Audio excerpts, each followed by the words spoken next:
Across the world, there are places where human behavior breaks in ways that defy reason. Places where fear spreads quietly, not because of what people see, but because of what they can't bring themselves to say. Deep in the wilderness of northern Ontario lies one such place, a former summer camp, abandoned decades ago, where every known witness reported the same disturbing experience. Not lights, not shadows, not voices, but silence. A silence that arrived in 7 distinct waves and left every person who heard them unable or unwilling to speak again. This is the story of Camp Millstone, better known today as the camp where everyone stopped talking, a mystery that has resisted explanation for nearly 50 years, a place where sound seems to vanish and something else listens back.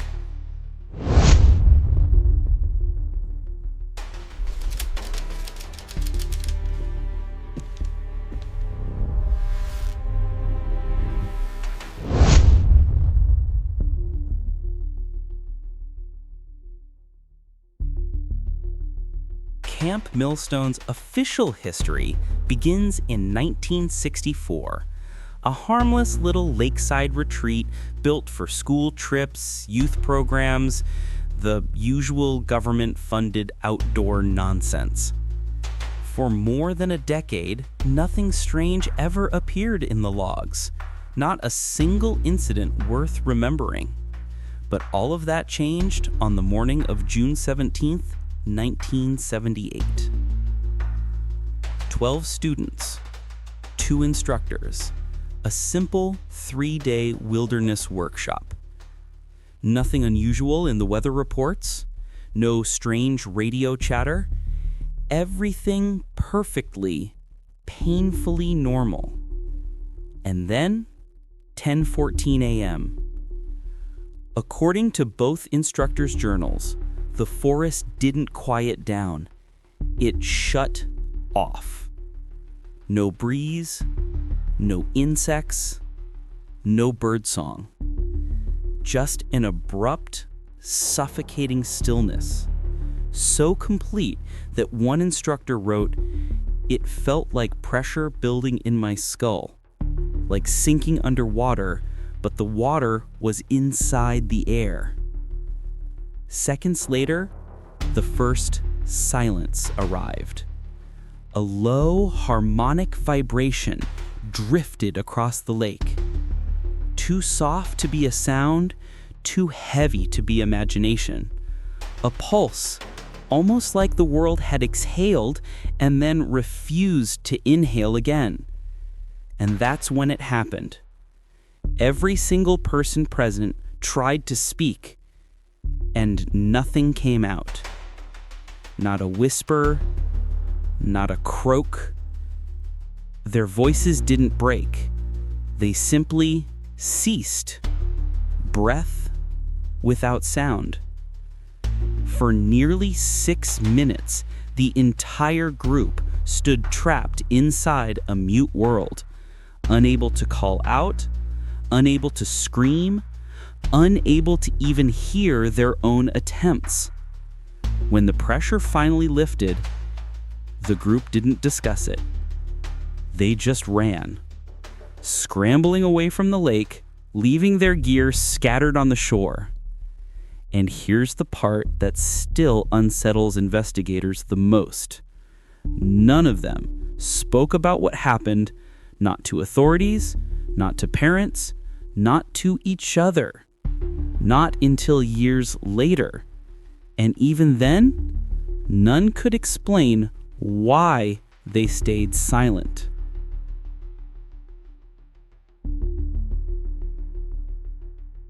The next documented incident didn't happen until August 1979, more than a year after the first. This time, the victims were a church youth group from Toronto, dozens of teenagers who expected a weekend of campfires and Bible lessons, not whatever was waiting for them in the dark. The silence came shortly after 2 a.m. Multiple campers later reported waking up at the exact same moment, jolted from sleep by a stillness so absolute that one girl claimed she could hear her own heartbeat echoing through her teeth, like the pulse was trapped inside her skull. Then the vibration returned. Not a sound, something deeper. A shiver felt in the jawbone, crawling through their molars, humming in the marrow.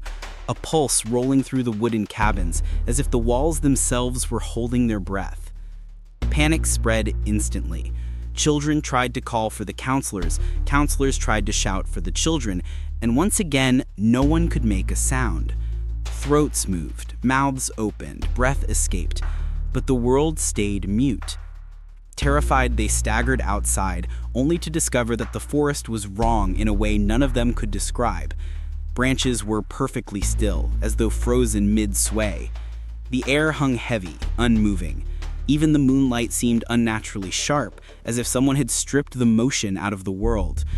One survivor later told investigators, "It wasn't quiet, it was expectant, like the whole forest was waiting for something to step out of the dark." The silence collapsed after 4 agonizing minutes. Voices returned, trembling and frantic. By sunrise, the entire group had packed their belongings, abandoned their itinerary, and fled Camp Millstone. None of them ever came back.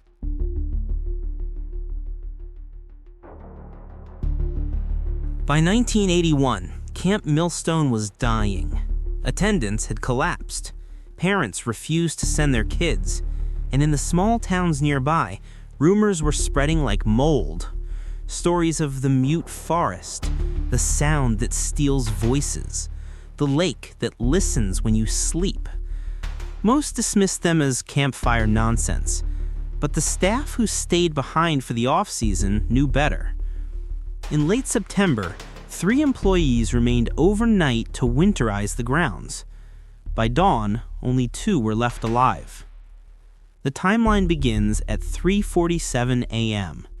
A local resident, living half a mile from the lake, reported hearing a deep metallic hum rolling across the water, a vibration so heavy it rattled her windows.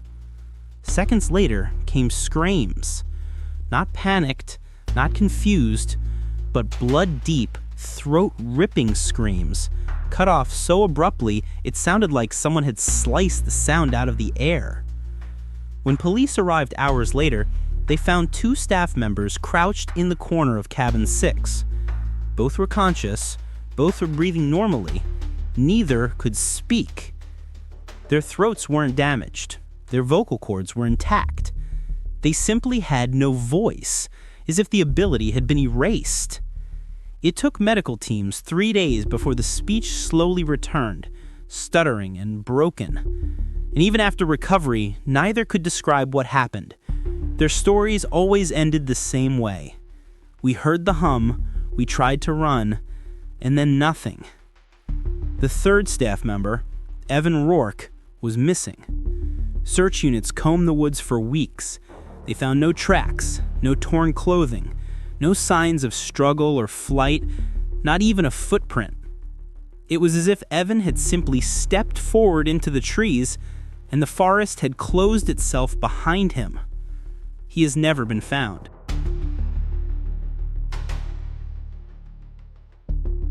By 1983, the legends around Camp Millstone had grown loud enough that a university research group finally took interest. This wasn't a ghost hunting crew or a weekend thrill team. These were specialists in acoustic anomalies, experts in infrasound, resonance, and seismic irregularities. They arrived with vans full of equipment, precision microphones, vibration sensors, frequency analyzers, tunable hydrophones, everything needed to capture the faintest whisper of an unusual signal. For 2 days, nothing happened. According to their logs, the forest was quiet but stable. No electromagnetic spikes, no seismic tremors, not even an infrasonic flutter. Then, at 2:19 a.m., the world changed. The team reported feeling a sudden, crushing stillness descend over the camp. Not an absence of sound, but something more final. One researcher wrote, "Sound didn't fade. sound didn't stop. Sound died. When they tried to speak, panic struck instantly. Their breaths came out normally, but their voices stayed trapped, locked behind the sternum, as if the muscles that create speech had forgotten how to obey. And then the lake moved. Not with wind, not with current, it vibrated. Ripples spread in perfect, unnatural formations, geometric patterns repeating in strict, impossible symmetry.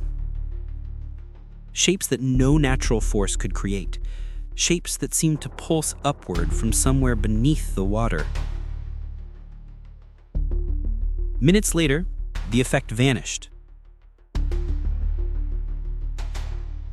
The air loosened, voices returned, shaking, uneven, terrified.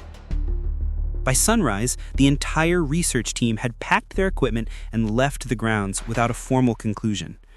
Their notebooks simply stop. The lead researcher withdrew from the project permanently. When asked why he refused to publish their data, he offered only one sentence: "Some things should not be measured."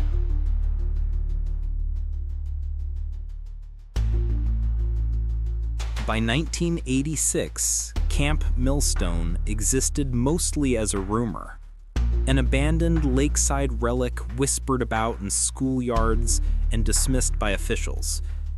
But the forest wasn't finished. That summer, a visiting Boy Scout troop took their canoes out onto the lake. The day was calm, bright, ordinary, until it wasn't. According to their later statements, the first warning was a strange humming, not above the water, but beneath it. A deep, submerged vibration that traveled up through the wood of their canoes and into their bones. Moments later, all 3 canoes drifted into a patch of water the troop leader described as glass flat, unnaturally still. Even when we paddled, the ripples died instantly. And then, silence. Not from the lake, not from the forest, from them. Every scout tried to speak, shout, call for the others, and every voice collapsed at the same instant. No horse choking, no gasping, just no sound, as if someone had reached into the air and cut the audio track. Panic erupted. Some paddled blindly, some froze. 2 boys toppled into their canoe bottoms, clutching their faces. Those 2 were later found on the shoreline, unconscious but alive, blood trickling from their noses, their vocal cords locked in temporary paralysis. The rest managed to escape the still patch of water, paddling until their arms trembled. Investigators arrived days later and labeled the entire event an environmental acoustic anomaly, a phrase that explained nothing. Parents weren't fooled. Later that year, with complaints rising and rumors spreading out of control, Camp Millstone was officially, permanently shut down. But closing the gates did nothing to stop the silences. By 1992, Camp Millstone had been closed for almost 10 years, fenced off, forgotten, left to rot. But its reputation hadn't faded. If anything, the silence had only grown louder. That spring, a small independent documentary crew arrived to film a segment on abandoned landmarks. They expected peeling paint, broken windows, maybe a raccoon or 2. What they captured instead was something no one has been able to explain. According to their production logs, the first sign of trouble came as soon as they powered up their audio gear. Every microphone failed simultaneously. Boom mics, wireless packs, camera mics, all went dead. Not static, not interference, just a perfect, impossible absence. The cameras recorded video normally, but the audio tracks were stripped clean. A blank silence where the world should have been. Then the footage shows it happen. One of the crew members, Mark Halper, freezes mid-sentence. His hand shoots to his throat. His mouth moves, but no sound emerges. Not a gasp, not a cough, nothing. Within seconds, the rest of the team follows. Each of them clutching their throats, panicked, mouthing words the camera can't hear. Unable to shout, unable to warn each other, trapped in a soundless world. The video shows them desperately signing, motioning toward the tree line, pointing at something just beyond the frame, something the camera didn't catch. And then the lake moves. A dark ripple spreads across the surface, not wind, not current, but a shadow, warping the water like a heat haze rising from below. Right at that moment, the footage cuts out. No glitch, no corruption, just an abrupt end. The crew fled the site in minutes, abandoning thousands of dollars in equipment scattered across the ground like they'd been chased. They never returned. The documentary was never completed. And the missing audio was never recovered.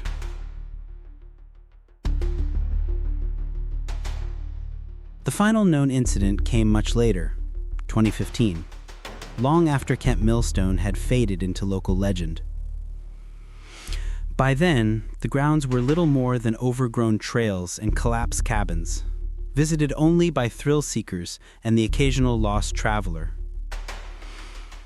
Two experienced hikers were exploring the abandoned back roads near Millstone Lake when they first heard it.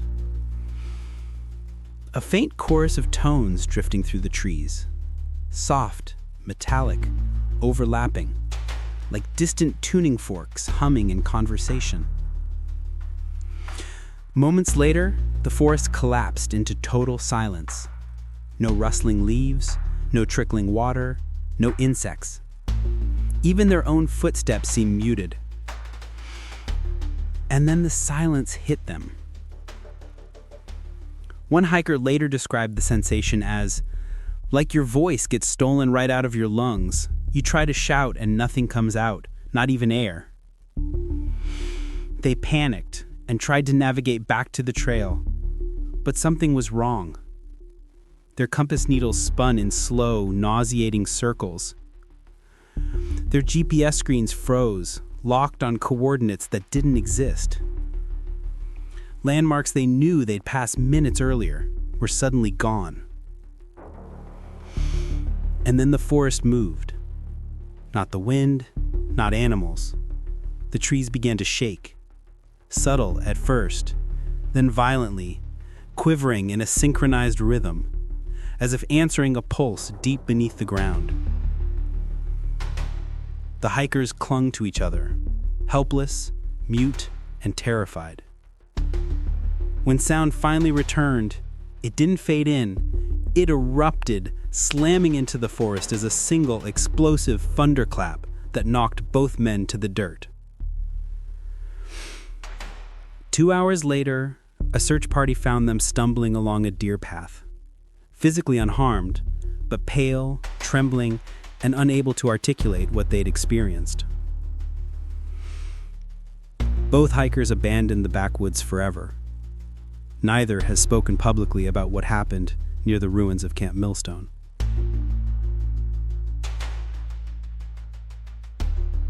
To this day, investigators have never agreed on what happened at Camp Millstone.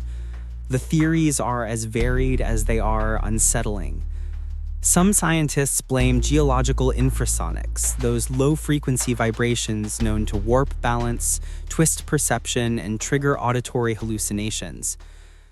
A neat explanation, if not for the missing people, the synchronized events, and the way the silence seemed to choose its moments with intention. Others point toward Cold War-era military experimentation. the kind conducted in remote places where paperwork disappeared and questions were discouraged. But no official archive, no declassified document has ever mentioned anything resembling the silences. And then there are the older stories, the ones whispered by the region's tribes long before the camp was ever built. They speak of a place where human voices are not meant to exist, a still water boundary where sound is swallowed instead of reflected, where echoes go to die.